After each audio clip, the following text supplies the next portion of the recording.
새벽 종소리 365일 묵상.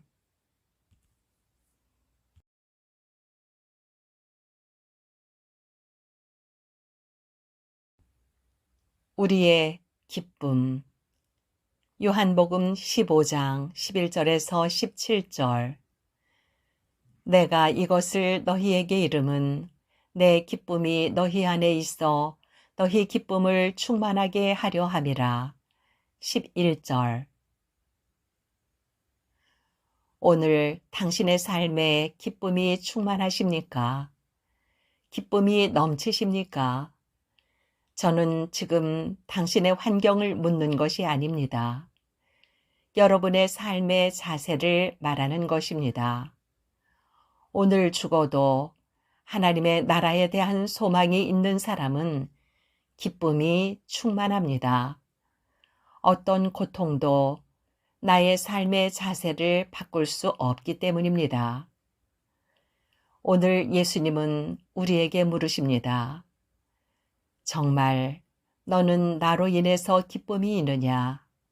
만약에 우리가 삶이 어려워지고 사는 게 힘들어졌을 때 예수님이 주신 삶의 기쁨이 적어지고 만약에 우리 삶이 성공하고 부유하게 되고 명예를 얻게 되었을 때 예수님이 주신 기쁨이 넘친다고 말한다면 우리는 진짜 하나님의 기쁨으로 충만한 게 아닙니다. 우리는 여전히 세상의 기쁨으로 충만한 겁니다. 예수님이 너희 안에 세상의 기쁨이 아니라 내 기쁨이 있으면 너의 기쁨이 완전하게 될 것이다 라고 말씀하십니다. 우리가 정말로 성령을 체험하고 예수님이 내 삶에 들어오시면 세상에서 주는 어떤 것과도 상관없이 예수님의 기쁨이 내 안에 충만하게 된다는 말입니다. 세상의 일로 인해서 오는 기쁨은 가치 없고 버려야 할 것이라고 말하는 게 아닙니다.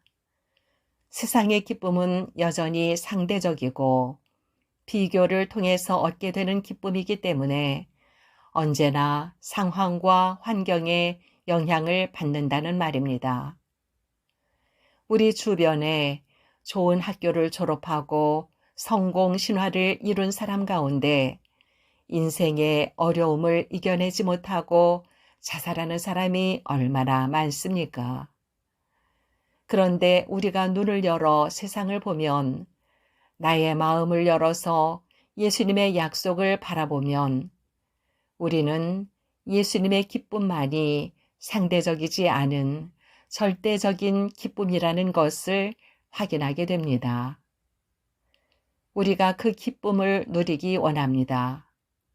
우리가 기도할 때 하나님이 내 안에 주시는 기쁨과 평화, 내가 어떤 환경에서도 감사가 내 입에서 넘치게 하시는 예수님의 기쁨, 그것이 우리에게 충만하기를 원합니다. 그 기쁨은 내 안에 숨어 들어가서 누리는 기쁨이 아니라 나를 창조하신 하나님이 주신 원래의 존재에 대한 기쁨, 모든 것을 향한 감사의 마음을 회복하는 일입니다. 그러기에 더욱 값진 기쁨입니다. 이것이 우리의 기쁨이요 자랑이 되기를 간절히 원합니다.